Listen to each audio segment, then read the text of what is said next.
Thanks for joining us on this Sunday night edition of the All Things Georgia Call-In Show presented by UGAsports.com, where we talk about the Georgia Bulldogs, the Atlanta Falcons, and the Atlanta Braves. We might even throw some Atlanta Dream in there for Eddie. I know he's wanting it really bad. So, but guys, we appreciate you for joining in with us. As always, we want to know where you're watching from. So if you could put it in the comments and let us know, that would be great. We'll put it up on the show.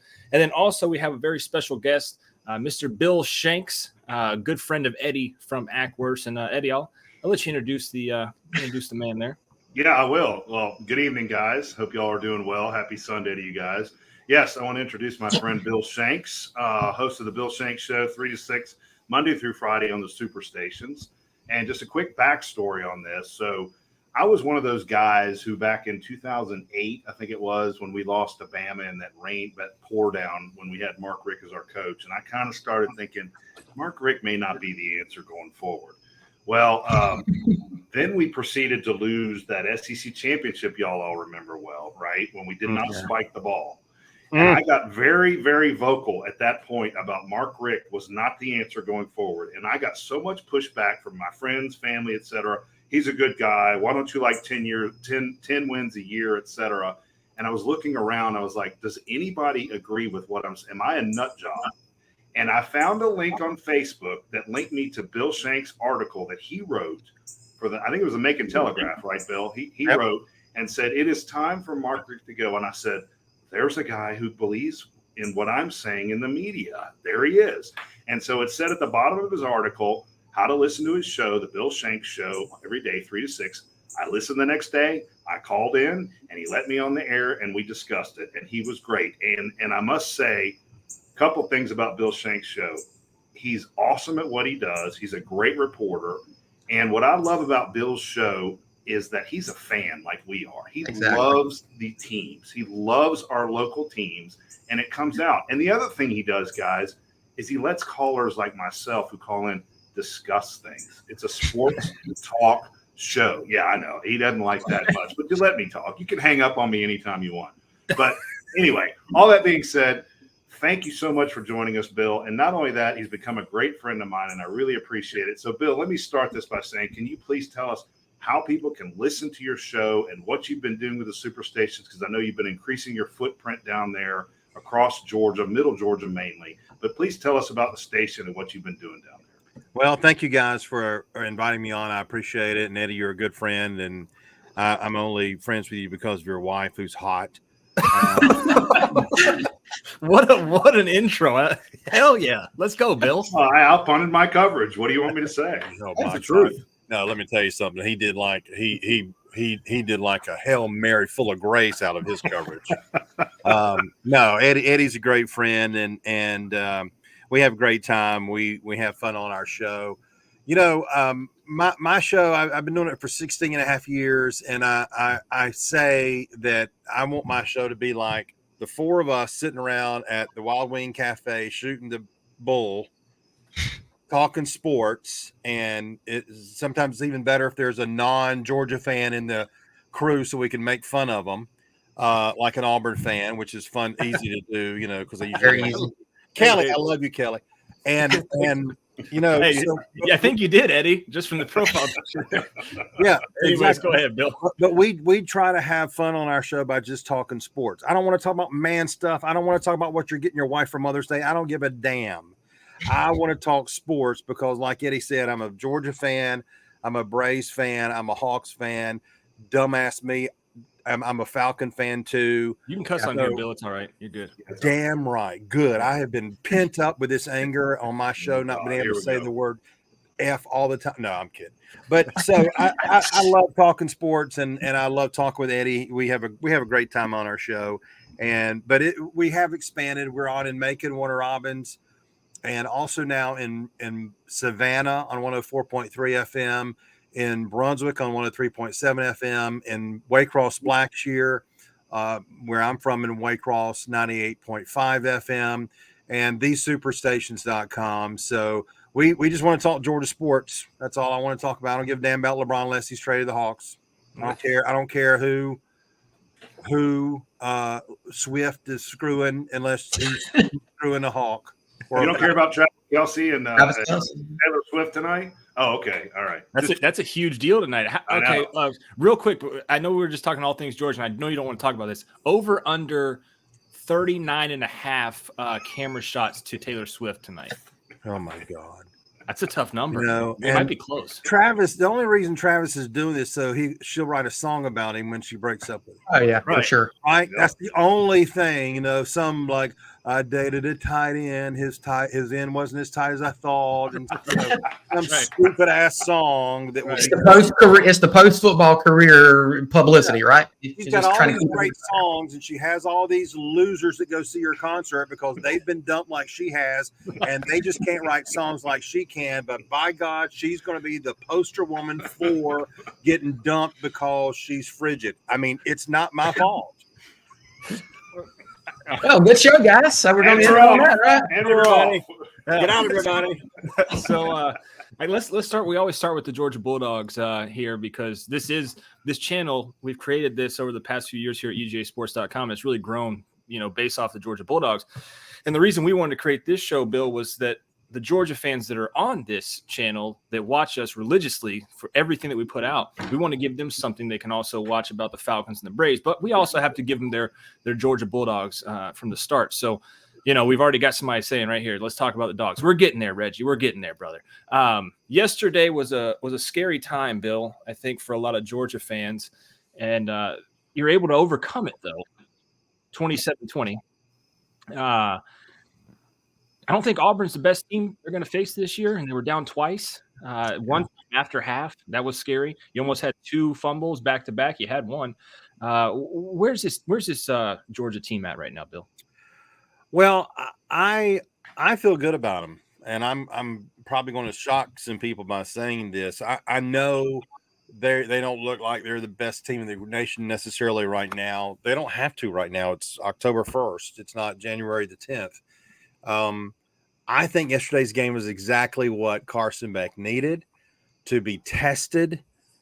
We knew that when he walked in there, it was going to be loud as hell. Kirby said this after the game, and we say this. I think all of us agree if we've ever been over there. It's loud. It's crazy. They're drunk. They're inbred. They've come from a family orgy the night before. They are just out of control with moonshine, emotions and moonshine. Mm-hmm. And I mean, they're it's like 70,000 Otis Campbells, and so that was a great environment for Carson Beck after being in a friendly territory for 4 weeks to go in there and to hear them all talk about his mama and to all talk about how bad he was and how Georgia sucked and how overrated they were, and for him to do the job and for him to really go out there and do the job and come back. And he made the comeback. That's the thing. Yeah. What was going to happen when they got behind? We all wondered about that. Not the South Carolina game, but look, and I've said this so many times, 60 minutes. These teams have got to beat Georgia for 60 minutes. We learned when we tried to knock Alabama off in the national championship game and in the SEC championship game the next year, that leading for 55 or 57 minutes means squat. Mm-hmm. You got to beat a team like Georgia now, or a team like Alabama was, or a great team for 60 minutes. And that's where these teams are going to fall short. But for Carson to have that kind of environment to succeed in is great. Sure, this is not a perfect team. We know that. They've got to get better. They've got time to get better. They're going to have another test this week. It's going to be really great. Okay, the run defense is a problem. Well, Ray Davis looks like freaking Jim Brown all of a sudden, and they're going to have to handle him. That's great. Later on, they're going to have to deal with Missouri, and Missouri's a problem. They're playing really well on both sides of the ball. They got to deal with Ole Miss, who's averaging, 46 points per game, leading the conference. So they're going to have great tests that they're going to have to answer, and they're going to have to get better in. So, I mean, I know it was a struggle, and I know it wasn't easy, but I'm happy with the fact they won that kind of game. I really am. I feel like this question, I'll let you get the next one, Andy, and then we'll rotate down to Eddie. I feel like this question's personal. Ken from Cumming says, hey, Bill, who is your favorite caller on your show? I feel like that's personal, no? I can answer that. I know the answer. Ken from Macon. That's exactly what I was going to say, Ken from Macon. Killer. Yep. Killer. Is that how you became Eddie from Acworth, Eddie? You had to put the from Acworth on there so like they knew who you were? No, I did that long before when I was calling local Atlanta radio stations before I even knew. So you're Bill. just you're the OG. You're the OG. And the sad part is his real name is Ralph. That's right. I just kind of wonder about that. Ralph Smith. Now, yeah. No, you know what? Ken from Cumming is a great caller as well. Is Eddie? We have a great time with him, and he and Eddie don't like each other, and they're going to fight. I've actually had to separate them before. Nice. You know, especially when Ken makes fun of the fact that Eddie's working and supposedly doing leg day. Yeah. Right. Look, I got my money on Eddie all day, every day. He's kidding, by the way. There's no separation involved. One punch and it's over. So, oh, I mean, come on. Shots fired. Here we go. Ken's pretty Ken feeble. from Macon is a great caller and a great dog fan. He loves recruiting, so he gives me a recruiting scoopage. But he's got one scar. Mm-hmm. Eddie, you want to tell him what the one scar is? He's got a problem. He is a Dodger. Go ahead. Yeah. Dodger fan. He loves the Dodgers. So anytime he calls, I get mad, and I'm glad when Bill just calls him out about the loser Dodgers. Look at here, Bill. You've got Andy in Chicago here. Bill's the man. Andy's a great caller. Andy's a great caller, and Andy goes to Cubs games and sends us pictures to make us jealous. Mm-hmm. Yeah. But Andy's a really good caller. And Andy, I actually made Andy. I introduced Andy to Brian Snicker, and he loves him now. First time Andy called up, I kind of went off on him because he was going off on my boy Brian Snicker. And then I introduced him to him, and now he's starting to like him a little bit. So. Well, a lot of people didn't like Snip, so yeah, so it's there. He was a lot of people said he was a bad manager. So do y'all feel okay about the dogs, or are y'all scared to death? Well, I go ahead, Andy. You're up. Go ahead. I'm worried about the defense. I'm worried about the defensive line, and but the good thing we were talking about before we got on, like Devin Leary doesn't run, so which of course Peyton Thorne didn't run, but so we think that's going to help. But no, I'm still scared. I'm worried about the defense. The defensive line, there, Jalen Carter's not there, and we're just not getting any pressure up front, and then we just don't have any. They're not setting the ends, but Paul was making a point earlier about Chaz Chambliss, like he's actually doing his job. And the outside or the backers weren't coming around and looping around to do their job. So a lot of people are on Chaz Chambliss, but he's not the one that's the issue. So, I'm worried about the defense, but the defensive line right there in the center, it scares me because they're getting a push up the middle. You saw they were hitting 5-6 yard carries up the middle last night, and we didn't give up a lot of those last year. I think the one thing, Bill, that I guess would scare me is that. And Devin Leary hasn't looked like Devin Leary of years past since he's gotten to Kentucky. No. Everybody thought he was going to really, take it up a notch. And they're undefeated, so sure, they're winning ball games. But at the same token, Ray Davis can run the ball way better than anybody on Auburn can. And then Devin Leary can throw the ball way better than anybody on Auburn can. So that's where I'm like, all right, this is the first time we're going to see, a decent offense, both rushing and passing. Mm-hmm. So that's where it kind of gets me. But no, I don't. Well, Devin Leary only went 9 for 19 for 69 yards yesterday. He didn't have to. He didn't have to do shit. The kid ran for 280 yards. But still, it's like there's something missing there. But then next week he'll probably light us up like a Christmas tree. But yeah, like there's something missing with Devin Leary. Like I know the shoulder or the injury. So, but yeah, Ray Davis 280. That's got me a little nervous. So that doesn't. Eddie, you nervous, Eddie? Yeah, I'll put it to you this way, Bill. Yesterday, Auburn was a one-trick pony, and we couldn't stop that one trick. That's not good going forward. They had no threat to throw the ball at all, right? And we could not stop either quarterback from running the football, and we could not stop their running game. But, Bill, here's my concern. I think that first quarter is going to bite us one of these days. It's going to. And it almost did yesterday, but it's been a pattern. Every game, we're slow out of the gate, and we've looked sitting around going, what is wrong with this team? And then the second, third quarter, they turn into the team we're expecting to watch, but that's going to catch them one of these days. Now, it may not be till the SEC championship, the playoffs, whatever, because I don't see anybody on our schedule, but that's a concern. Yeah. Did you think it was going to catch us yesterday? And it almost did. It almost did. And that was against a team that couldn't do a whole lot against Cal, so – I don't know. I go back to last year against Missouri, and everybody was freaking out at halftime, and there's no question Georgia did not play well early in that game too. But there was a calmness about me watching that game, guys, and thinking again, 60 minutes. Can they do this for 60 minutes? And I did not think Missouri could. I didn't think Auburn could yesterday. Now, there's no doubt. I was looking. I think Georgia has scored 17 points in the first quarter all year long, and they've allowed 17 points in the first quarter all year long. So, I mean, that's a problem. But the one thing I can't grasp is we've got talent on this defense. Yeah. Are we waiting for certain individuals to step up and be the guy? We thought maybe after, the UAB game was Warren Brinson doing it a little bit. But then I didn't see Warren yesterday at all. Right?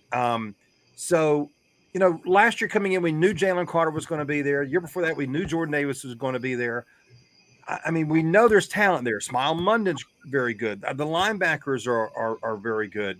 There's a lot of experience up front. There's more experience up front than any team probably in the country as far as games played with Walltower and Logue and those guys, Brinson. But are we just waiting for someone to emerge? And is that what Kirby's waiting for? That's my question. But do we have somebody that will emerge? Do we have a Jalen Carter on the bench? When Jordan Davis was there and, they were like, well, he's leaving this year. And Devonta Wyatt is like, they're leaving, but Jalen Carter's better than both of those guys. Right. You never heard that. And you saw last year when Carter was hurt, our defense went off a little bit. And then the Tennessee game comes, Jalen Carter comes back. And look at how good we did that game. So I don't think we have that elite guy there yet. But is it unfair, though, to try to expect there to be another Jalen Carter? Yeah, that's my question. It is, but will it bite us? I guess the thing is, though, maybe not to expect a Jalen Carter, but expect somebody to kind of be a vocal leader on that defense. We don't see that. There's not that guy out there. Maybe Kamari Lassiter, Javon Bullard potentially. Bullard, Pop. But Pop's losing the fan base. Malachi. I think it's going to be Malachi. But Malachi's only a sophomore. Next year. Well, yeah. He's playing his ass off, though. I mean, come on. I thought it was going to be Pop Bill coming into this, and he probably is for the team, but for fans, he's losing them, unfortunately. And I like Pop. I think he's a good player. He just hasn't had some great. He's had a bad string of games, So, how big is Deshaun Edwards or Deshaun? This is second time I messed with his name. Deshaun Edwards coming back for this team, Ben. Big, huge. Yeah. I mean, and that's another thing too. It's like, Ladd being back yesterday was huge for Carson Beck. I mean, my God, we've got to remember too that we almost need to put blinders on and remember that this is 2023. There's not 2022. It's not 2021. The carryover is not there. They're in the NFL. They lost a lot of players from last year's offense that were really good that are now in the NFL. And so, I was worried about Edwards stepping up. He's done it. He's really done it because he just didn't know. I mean, he showed his glimpses, but can he be the number one guy? There's no question in my mind after seeing him in a couple of games, he can be the number one guy. But, it's like, I think it's kind of almost a pitfall of being this good and having this much talent is, this is not a continuation of 21 and 22. This is a different team. And I think Kirby's tried to kind of relay that in some of his Monday press conferences of, look, we're trying to find ourselves. We're trying to figure it. And I'll tell you, another thing that has been said on my show, in 16, or I guess it was in 17, the second year of Kirby, I remember Chip Towers coming on the show and saying there is a leadership on this team that is coming through that I'd never seen before. Yeah. And then in 2021, I remember asking Chip that question, and he said, well, those players who came back, who didn't have to come back, including Jordan Davis, they've stepped up and they've become those leaders that this team needed. And I think we saw it last year, too, with some guys coming back. So, I just wonder if we're searching for those kind of players to step forward and to be the vocal person. Look, Pop may not be able to do it because Pop's getting pushed for playing time.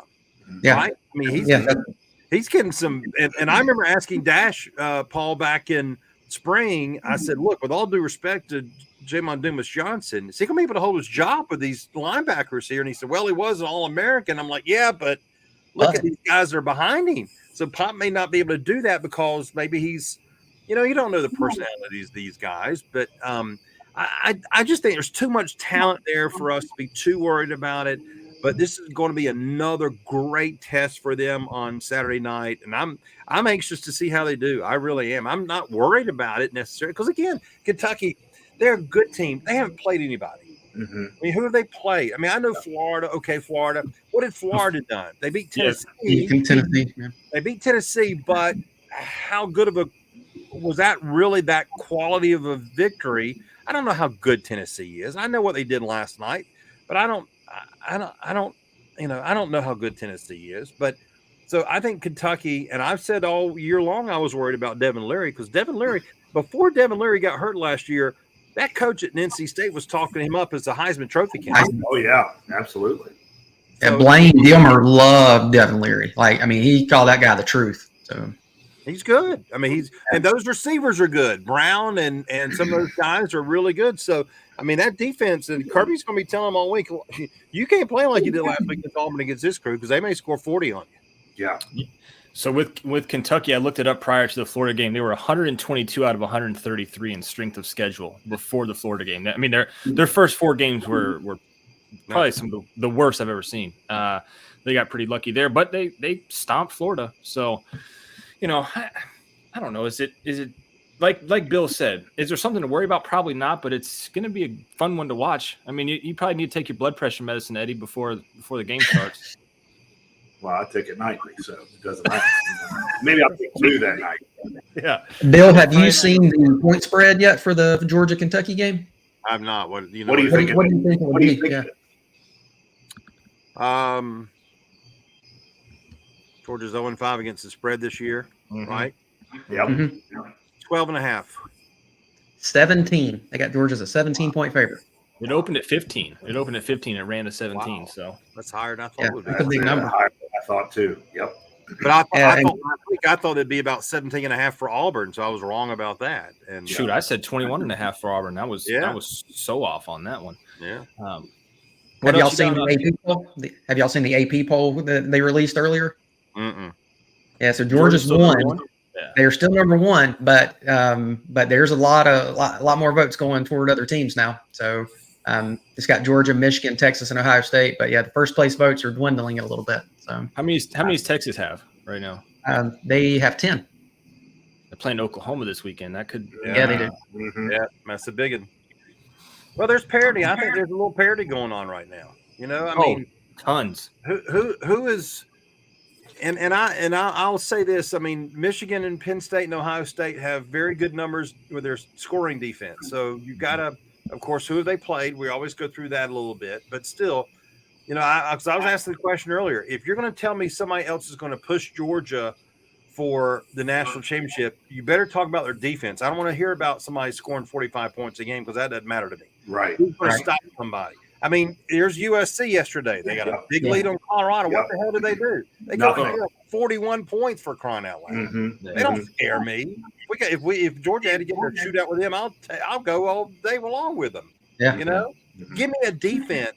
Because here's the thing, if we do have those questions about our defense that you guys are talking about, and I'm not debating that at all because I agree with you as far as questions are concerned, you got to hope that, all right, it's week 6, but in week 11, 12, are they better? Are they showing progress? Are people stepping up? Because that's happened a lot under Kirby Smart, where we've seen that improvement during the year.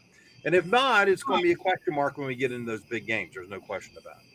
So does anybody scare you from now till the SEC championship, Bill? Anybody?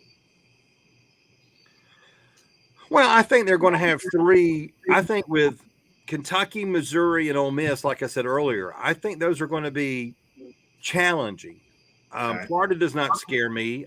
Tennessee doesn't scare me. Even up there? Even up there? I may be wrong, but no, I just no. No, I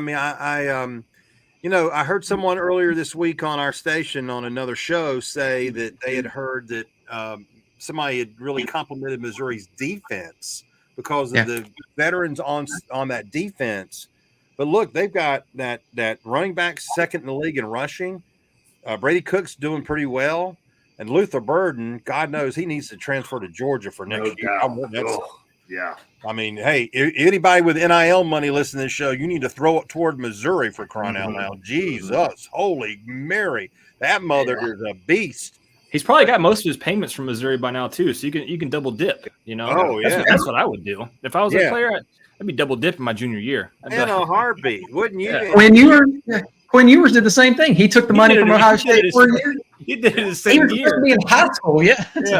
And if Donnie Lovett and him are friends, I mean, heck, but they're good. I mean, Missouri's good. So, you know, and now Ole Miss has got Quinshon Judkins starting to run a little bit. Yeah, he's starting so to. You've got a very, you know, tough. They're going to have three offenses with Kentucky, Ole Miss, and Missouri that they're going to have to deal with. I'm not worried about Florida. I mean, I'm not. I may eat those words. I just don't think on the line of scrimmage they can compete with Georgia.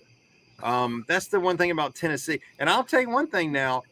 The Kentucky, I had this today in my notes. They've only allowed 4 sacks so far this year. And that means their offensive line, which is a big problem for what's-his-face last year.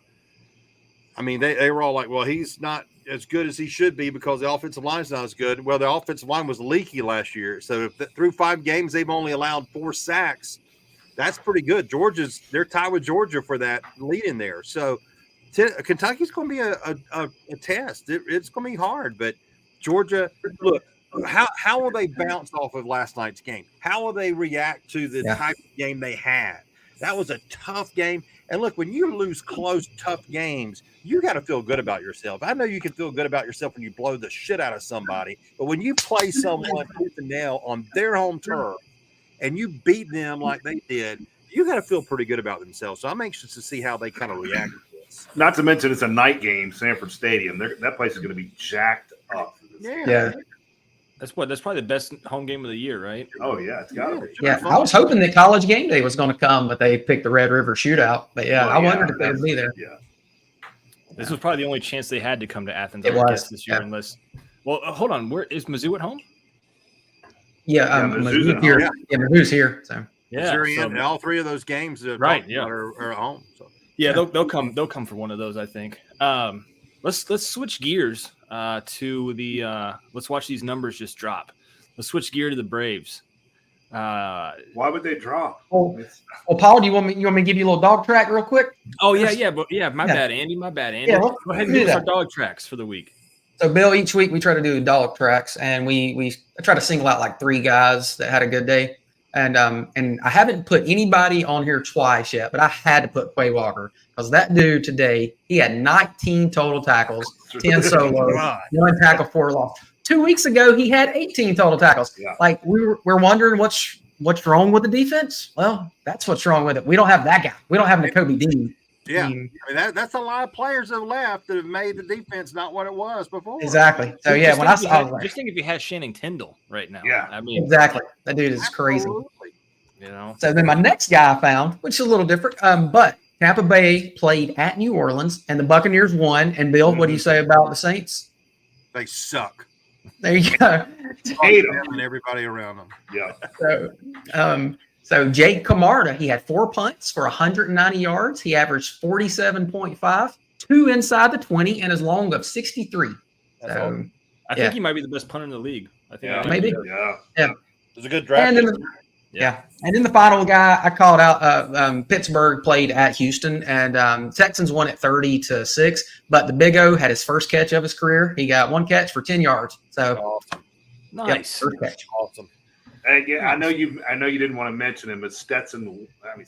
Listen to me. I'm going to say, well, Matthew Stafford. I always do that. Matthew Stafford limping around on 1 leg, won a game on a miracle for the Rams. That was amazing. That was amazing. He's awesome. So these Braves, Bill, they've clinched. Andy, when are they playing? They've got like a week off, right? Saturday. Yeah, they don't play till Saturday. And we don't know who they're playing. No, we do. It'll either be the Phillies or the Marlins. Well, we know the 2 teams. Yeah, we know the 2 teams. Yeah. So you got the Phillies or the Marlins, so an NL East team. How far can these Braves go, Bill? Is it World Series or bust at this point? This season was so spectacular in every statistical category. You hit 501 slugging percentage, best ever. There's so many best evers on this team, right? It's got to be World Series or bust, right? You can't get knocked out in the NLCS in here, Bill. No. I mean, we'll be disappointed if they don't win the World Series. There's no question about that. They're a great team. They've won 104 games, but I don't think you say, well, that means they had a awful year. They had a great year. We've been entertained for 162 games for 6 months every night with unbelievable games, unbelievable entertainment. So I don't want to lose sight of that. The playoffs are a crapshoot, and I don't say that just as a blanket, excuse if they don't win. It is. They got to have Max's finger. I hope he's pissing on his finger right now wherever he's at. And Bill offered to pee on his finger, by the way, on the air this week. I'll pee on your finger if it means that damn blister will. Hey, sign me up if that. I'm with you. I'm with you. I thought that was. I guess I thought that was just for jellyfish, but it goes over for blisters too. Yeah, well, pitching and jellyfish. Moise Alou said, because he never wore batting gloves, and they said, well, "How did you not get blisters?" And he said, "I take a piss on my hands in the shower." And so, I mean. So, a little story. Hey, Foster Moss says, somebody find R. Kelly. A little story about Moises Alou. I was down at spring training, and he was there, and I shook his hand, and then I found out about him peeing on himself. I was like 13, so I was like, dude, this is awesome. This is Moises Alou. And then, I found out he did. That was before hand sanitizer, too. So so I had no idea. But I was like, it's a professional baseball player. I got to do it. But Bill, let me say this, Bill. How many times have we watched Atlanta sports and we look back on a year and much like the Atlanta Braves, this record's gone, this record's gone, this record's gone. Just, you're right. Amazing season, incredible season. Most fun I've had watching the Braves. But if we go out there and we don't win the World Series, I can tell you right now, if I call you in January and we look back on this year, we're going to say, that was a great record, but you know what? We didn't win the World Series. That's what it comes down to, unfortunately. This team has to win the World Series to make all this really matter. Well, I understand. I think that's fair. I think it is, and I think that when you do as much as they've done, it's like, well, how can you not win the World Series? Right.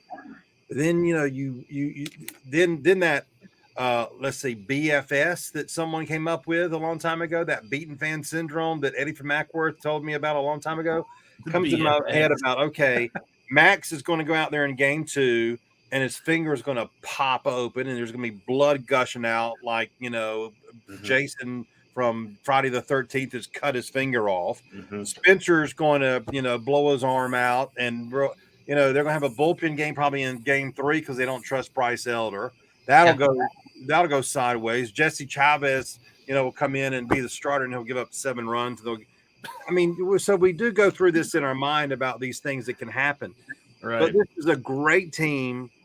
Yes, the pitching is a concern. There's no doubt about it. I mean, I don't know what they're going to do with some of this because Charlie being hurt, it's like, come on. Hold on, Bill. Are you a Bryce Elder denier as well, like Eddie and Andy?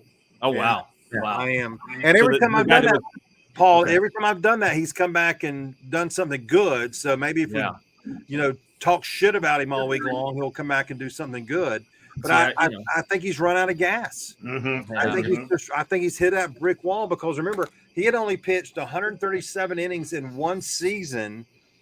That was the most he'd ever pitched, which is nothing. I'm talking about minor leagues, college at Texas. He had never pitched more than 137 innings. This year's like, 174? And you look at, I like to go look at those innings, 138 through 174, and see how bad he's been because it's probably in the area of about 6. Right. Jermaine's right. I am the only Bryce Elder. Yeah, I don't know about Bruce Jermaine, but How Bryce, good is Bruce? Yeah, Bruce is his brother. So I don't know. So who pitches game 3 then? I think they're going to go. If it's Philadelphia, I think it's going to be Brad Hand. He's going to start. Yes, he's going to start. And then Kyle Wright comes in after that. Do you think it'll be Hand or AJ Minter though? AJ Minter. I think they'll be afraid to use AJ early and burn him. Okay. I may be wrong though. They may go When with he did AJ. the Dodger game, that's the thing. Right, So right, and I mean, but I think, they may choose to go with Kyle. It may depend on this week with Kyle, but I think they know Kyle can't go 4, 5, 6 innings. So remember what he did in the World Series 2 years ago, and remember how he came out of the bullpen and did really well. Snicker said we would not have won that game or the World Series without Kyle Wright doing that. Right. And they've done it twice here in the last week. They brought him out of the bullpen, and I just wonder if they'll go, okay, if it's Philadelphia, we're going to put Brad Hand out there. Dylan Lee's unavailable. We're going to see if Hand can get through the first inning with Schwarber and Harper and not hit home runs, and then go from there. All right, Joshua just said AJ Smith-Shawver. I think AJ Smith-Shawver is a possibility. Does he make the playoff roster? I think he might. I don't think that's out of the question because Philadelphia's not seen him. I don't know if he's pitched against Miami or not, but I think AJ is a very mature 20-year-old kid, and I think he might be able to go out there and not be overpowered by, oh shit, I'm in the playoffs, everybody's watching me.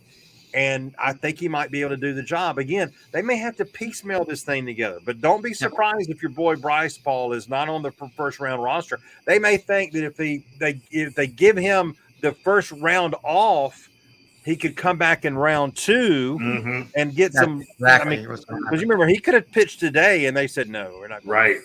I think they've shut him down to try to rest that arm. I think they're wanting to give him plenty of time. I do not think he makes the division series roster. He will not be on the division series roster. I'm breaking news right. I'm gonna jump out my window, Bill. I'll go on the first.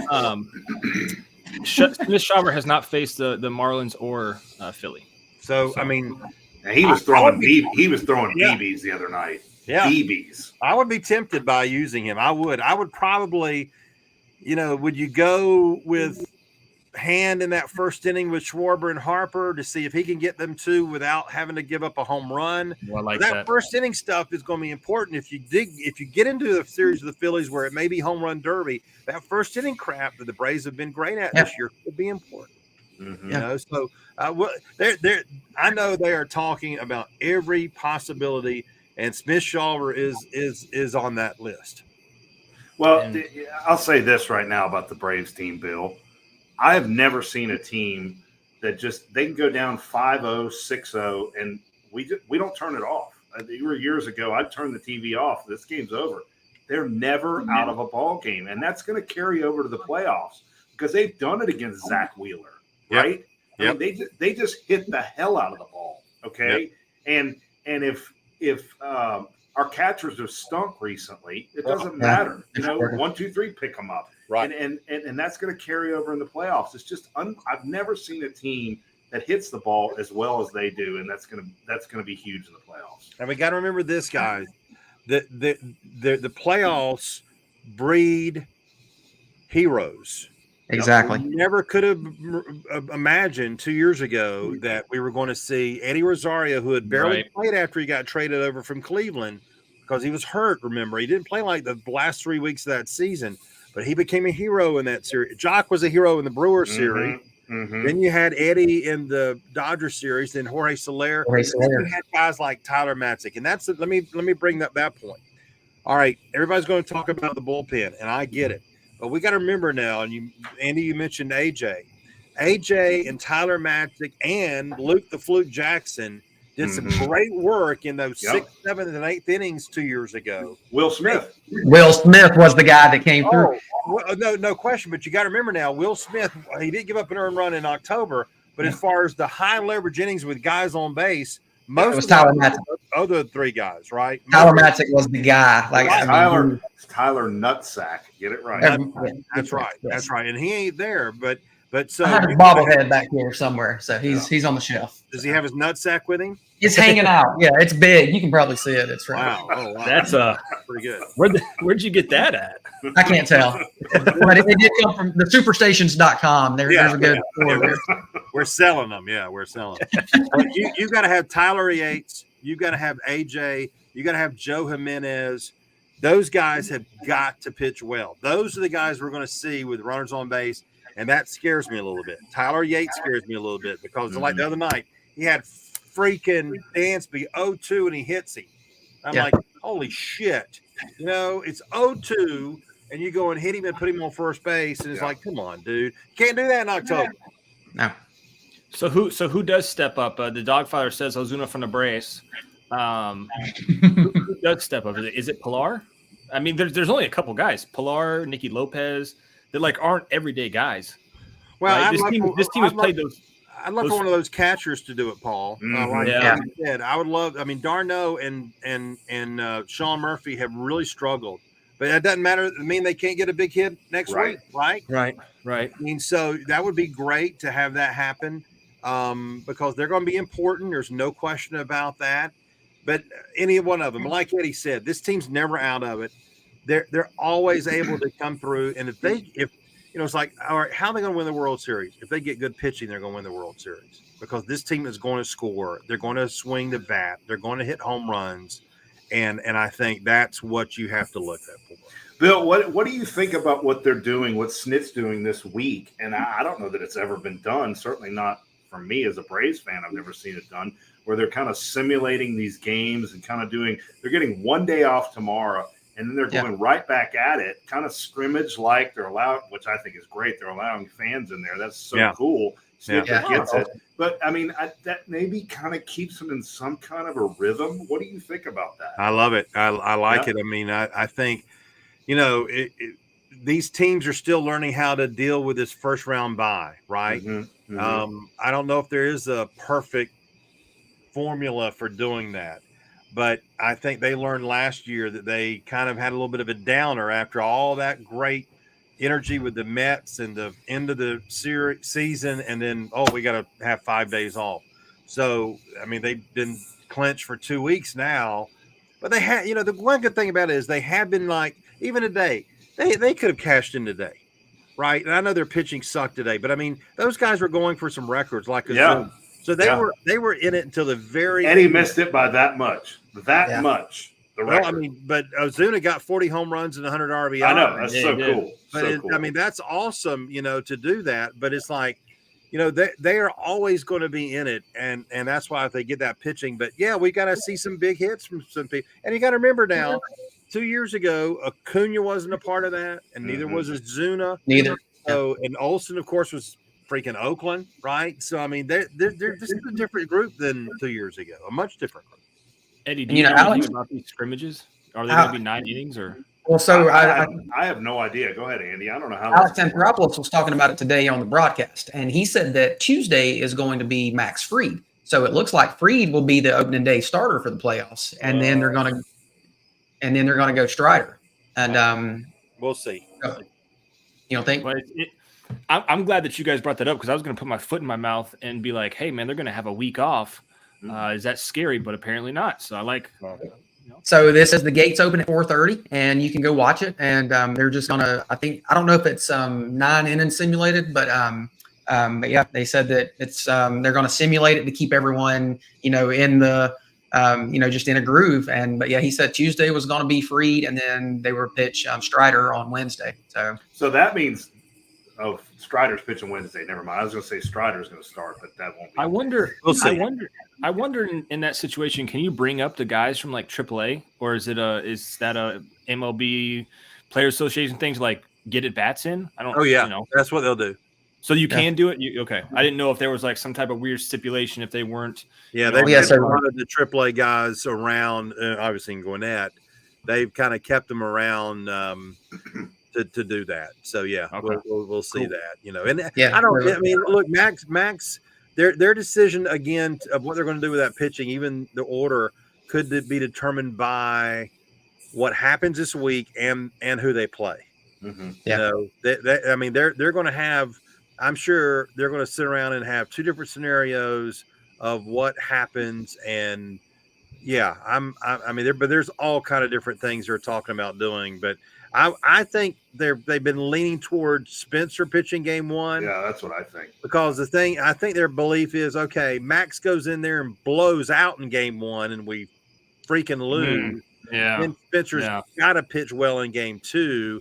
So why don't we have Spencer going game 1 and then, so we'll see. Yeah. Real quick before we move on to the worst team in Atlanta, I'm sure we're all in agreement, right, that we want to see the Marlins instead of the Phillies. Is that correct? Yeah, I hate the Phillies. Fuck the Phillies. I think so.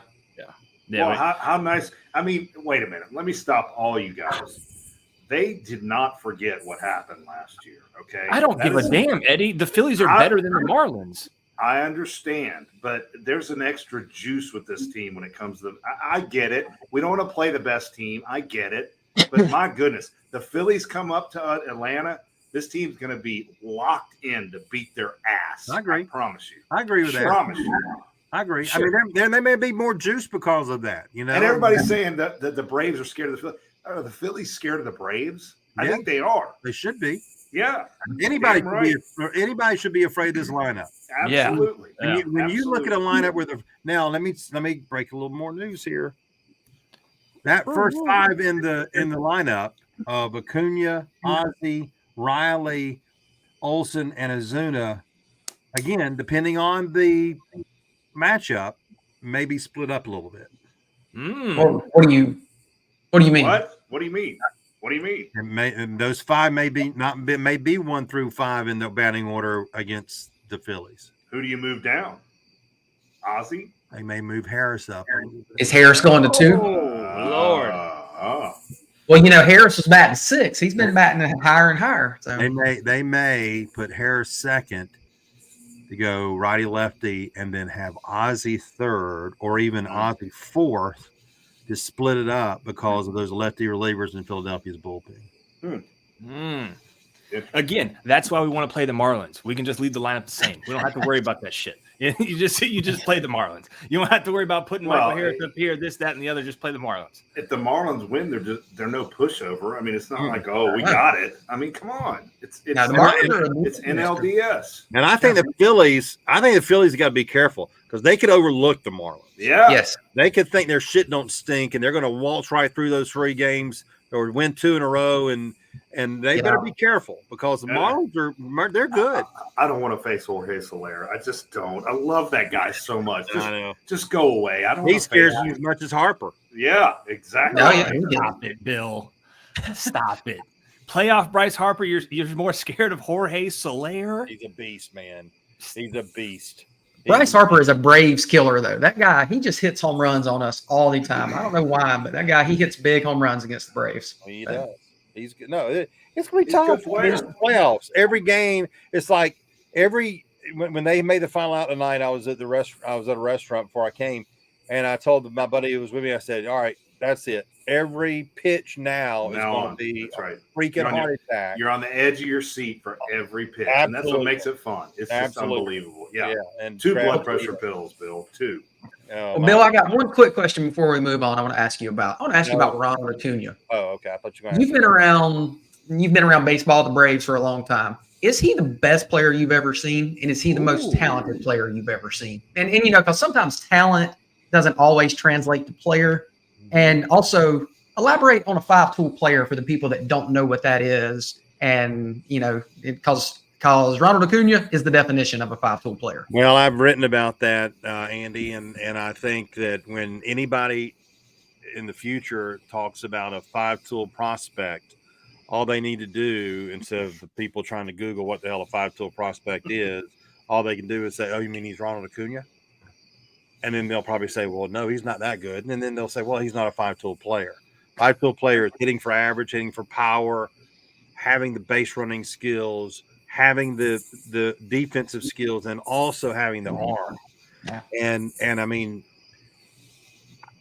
I don't think we've ever seen anything like this before. I mean, we've had, and again, you've had players who've had a lot of great tools. Chipper had great tools. Andrew Jones. Absolutely. Andrew Jones had unbelievable tools, and Dale Murphy. Ryan Kolesko had incredible tools. Kolesko had great tools. But that's one. Yeah. Biff Pocoroba was a freaking beast. But I mean, we're talking about the complete package. Usually all those players, they'll have one area that's not elite, that keeps him from being that 5-tool player. But this cat, I mean, it's like, what do you want him to do? What do you want him to show? What do you want him to show you to prove that he's a 5-tool player? And I've never seen anything like this. And he's been so fun to watch. I mean, he single-handedly controls a game because of his place in that lineup. Yeah. And I mean, even if the Braves are down by a run in the playoffs and the pitcher's got 8, 9, and 1, you think he's going to have a pretty decent half inning before he goes out there and faces that shit? No. I mean, it's going to be unbelievable, Yeah. 8, 9, and 1, or whatever they're going to how they're going to line up. I mean, he's an unbelievable talent. No, I don't think I've ever seen anything like him. And how brilliant was it of Snitker to put him in the leadoff spot, Bill? A few years ago, you and I talked about that back and forth, and what a brilliant move that was. Well, it was, and he did it in Arizona when they were struggling in 2019, when he had thought, well, let's just let him go hit and then hit for power. And then obviously they started so slow that he moved him back, and they were a whole different team for the rest of the year and won the division. But he's just unbelievable. He's an unbelievable talent. He was tremendous. I mean, I've never seen anybody, and I'm sure Giants fans would say that Barry Bonds did have. That's the sad part about him using the steroids. Before Barry hurt his shoulder, he was the best player in the game. Absolutely, no question. He hurt his shoulder, lefty, and so he couldn't throw, and so that screwed him up as far as that 5th tool. But I mean, he could run, but he couldn't still know 70 bases. I mean, that's the thing. This guy's 41 homers and 73 stolen bases. Are you kidding? I mean, that's unbelievable. Well, now the fun stopped. Yeah. Here we go. We've got 9 minutes left, and I feel like 9 minutes is double the time we need to spend on this. The Falcons today. The only fun thing about watching that game was if you have young kids, they got to watch the Toy Story version of it, which was pretty neat. Good God. It was bad. It was really bad. And throwing back-to-back interceptions, the awareness, going over there to Mac Hollins and trying to dap him up, and him pretty much, cussing him out of his shoes to where he jump scared him a little bit. Man, it just seems like this team is their defense is decent. Yeah. They've got playmakers, obviously. Hell, we spent 3 first-round draft picks on them on the offensive side of the ball. Well, do we, or why don't we use them then? Well, and then it all kind of comes down to Ritter, man. And what gets me the most, I think, on this, Bill, and you might have a different take on this. Last year, we almost wasted the whole season with Mariota. We could have already seen this. We could have seen what this was going to be like last year and planned accordingly this year. We didn't. We also didn't play him in the preseason. So it's almost our own demise here. But it's just what's your thoughts on this? Well, first of all, I think the head coach is a douche. Yeah, fair enough. You're being kind. I don't want my head coach of my football team to be a billionaire. Yeah. And his dad is a multi-billionaire, so when his old man croaks, he's going to be a billionaire. And I don't think he was the best man for this job when he was given the job 3 years ago. That was bullshit. And if Arthur Blank thought he was the best man for the job, he obviously didn't interview anybody else. I wanted, what's the guy's name in Washington? The guy from Bielema. Eric Bieniemy. Eric Bieniemy. Yeah, Bieniemy. Bieniemy. That's the one who I wanted. I thought he would have been a great head coach. That had nothing to do with the color of his skin. I just thought he was ready to be a head coach, and he was really good. And if you ever heard, I remember we heard some press conferences of him as an OC before that job came available, and Russ Brown, my former coach, and I were like, oh my God, that's who we want. And this guy's a bumbling idiot. So how he walked into but he's got a mustache now, Bill. He's got a mustache. Yeah, I mean, he looks creepier than Joe Biden sniffing babies. I mean, he's just weird looking. But I never liked Arthur Smith. I think he fucked up last year by playing Marcus Mariota and wasting time, thinking they were going to get in the playoffs where they did not have a good team, which was a waste of time when they should have put that kid out there that they had drafted in the 3rd round and given him a shot for the entire year. They screwed that up. Then they go and don't play the kid in the preseason, which is stupid as hell. Yeah. You know, if freaking Patrick Mahomes can play in the preseason, why can't Desmond Ridder? Now we're sitting here scratching our heads saying, "Oh, the offense doesn't have a whole lot of rhythm." Well, hell, right? How can it? Yeah, we don't play. Yeah, but what the hell does playing them at Flowery Branch do for you? And so, you know, I think it's horrible that they have not spent more draft picks on the line of scrimmage. I think it's a waste of freaking time. They go, and if he's supposed to be some offensive line superstar coach, and he's stupid enough to draft Justin Schaefer over freaking Jamari Sawyer, which was dumb as hell. Yep. I mean, everybody in the world who knew anything about Georgia football, who ever watched any one of those games, would have told you Jamari Sawyer. Yeah, hello, are you kidding me? And he takes Justin Schaefer. Justin, I'm sure you're a nice person. You're not an NFL football player. Jamari Sawyer is going to be a 10-year fucking starter. 10 years. You know, and that's what they needed. And so, you know, and I taking the skill players over Penny Sewell. Could have had Penny Sewell. You could have had Charlie Cross. You could have had Jordan Davis. You know, I mean, they could have had Jalen Carter with the 8th pick of the draft instead we get a halfback. Right. I mean, so you're going to have no. I mean, when they walked in the door, when Terry Fontenot, thanks Paul for getting my blood pressure up. When they walked into that door in Flowery Branch, they knew that they had an aging quarterback who was not going to be around long, and that should have put off alerts in their head. We better draft line of scrimmage for whoever takes over, so they can be ready to protect our heir apparent at quarterback. Instead, we're giving money to Caleb McGarry, who can't block me and Eddie on the edge. I mean, so, you know, the Falcons are probably my 3rd or 4th favorite team behind the Braves and Bulldogs, of course, and the Hawks. But the Falcons get my blood pressure up and make me pissed off more than any of those other teams. So yeah, they do the same crap over and over. I mean, and we're the definition of insanity because we keep buying in. It's my fault too. I bought in, whatever. Here's my question to you, Bill. You said Penny Sewell. We drafted Kyle Pitts. Okay, he seemed like a great player at the time, right? He had 2 catches today for 21 yards. Exactly. 4 targets. Next year, we draft Drake London, another shiny toy, and we left 3 catches. Jordan Davis there. Bijan Robinson. Bijan looks like a great player, but Jalen Carter was there. Bill, here's my question. Who asked for a trade first? Is it Kyle Pitts or Drake London? Because those guys want the hell out of Atlanta. No, I think because Kyle they're not Pitts. even getting the football. No, I think Kyle Pitts, because his contract status is coming up. They got to decide on that contract. So, I mean. So it's a wasted draft pick once again. Yeah. No. I mean, look, I understand the offensive line's got issues. I understand Desmond Ridder's got issues. You can't tell me, after watching what Georgia did with Darnell Washington, what they do with Brock Bowers over the last couple of years, they can't put Kyle Pitts' big ass out there in the middle of the field and tell Desmond Ridder to throw him the freaking ball. Yeah, exactly. I mean, throwing the ball. Hey, put him out there and throwing the ball. And but you know what? You know what I love, Bill? I love throwing the ball to Jonnu Smith. Well, yeah, I know. That's what I saw today. I really like Smith. that. Right. I really like throwing it to that journeyman vet at tight end and not the young cat that we drafted. Leading receiver today. So why did we take Kyle Pitts 3 years ago? Exactly. Because Jonnu Smith wasn't on the market, Bill, or we would have got him then. Our time is wrapping up. Let me bring in Dane Young and the doctor here.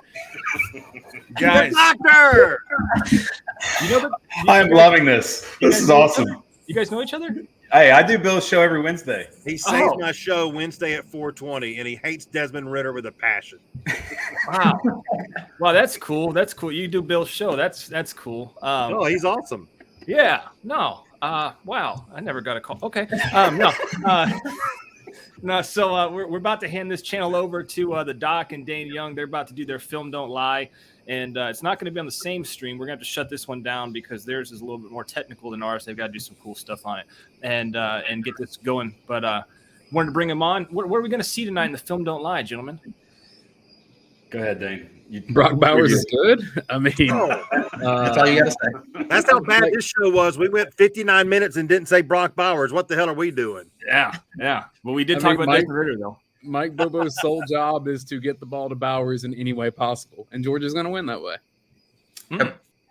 It's that simple. Now, the first thing we're going to do, and the one we're going to do live, is we're going to look at the defense, because that's one where, hey, what's the deal? And the answer is a multitude of things. Every big play had something different. A lot of it is just, it's hard when the quarterback can run. It's hard to defend when it's really structured well and coaching really well. But the other thing is, and Bill, I think you need to go back and check the tape, because I'm pretty sure Bill would always ask me, when are we going to know about Beck? When are we going to know about Beck? And I said, probably when he's down 10 after throwing a pick at Auburn. He did. And I want to say, like, that exact phrase came out in like August, maybe July. He did. He said that. And that was, the sort of, exactly what happened. But no, he responded well, played well, and we're going to look at it. So a little bit of details. And it's not just Pop either. I thought Smile Munden probably had his worst game at Georgia. Stop it. You'll see. Blasphemy. Yeah, watch the tape. The film don't lie. Hey, but don't hate on my boy Chaz too bad. Right, Brent? Right? I don't think we're actually going to – I think he was fine. Now, I will say I have questions. I have a lot of questions on how they structure – like, you see him coming off the edge, like a bat out of hell, trying to blow up blockers. Yeah. Why does he do it so quickly? I don't understand that. I don't understand why it's taught that way. He's a lunch pail kid. Brings his lunchbox. He is bringing it, but why bring it so quickly? Like, just wait and serve it when the guys come to you. I remember. We'll end here. I remember I interviewed Chaz's coach. He went to Carrollton, and I was like, "Hey, tell me something about Chaz. He just committed to the Dogs." He said he's a lunch pail kid. Brings a thermos full of black coffee and drinks it throughout the day. And I was like, talking about a 17-year-old here, right? He's like, yeah, lunch pail kid, man. He'll go to work for you. I'm like, all right, I'm just trying to get it. I guess that's a cool little thing. Yeah, drinks black coffee throughout the day. So maybe that's why he's just hyped up, Brent. He's just hyped. He's ready. Maybe that's Bill's problem, because he hates coffee. Coffee's awful. It's nasty. I agree. Coffee's It is awful. Yeah. Oh, my God. Let me tell you what you ought to do with coffee. Put a cup on your ass and shit in it, because it's the same thing as coffee. It's awful. When I become president, I'm sending all that crap back to Columbia where it belongs. It's the nastiest shit in the world. You got my vote. I'm voting for you. Yeah, I'm voting Bill Shanks for president. Awful. People with coffee breath, you want to just go, buh. I love Sunday Night Unhinged Bill Shanks. This segment brought to you by Jittery Joe. Amazing. Yeah. Doesn't Jittery Joe sponsor us, Dane? They did last year. They don't sponsor us this year. Coffee's ass, guys. We appreciate you for watching. We'll see you next week. Thanks so much to Bill Shanks.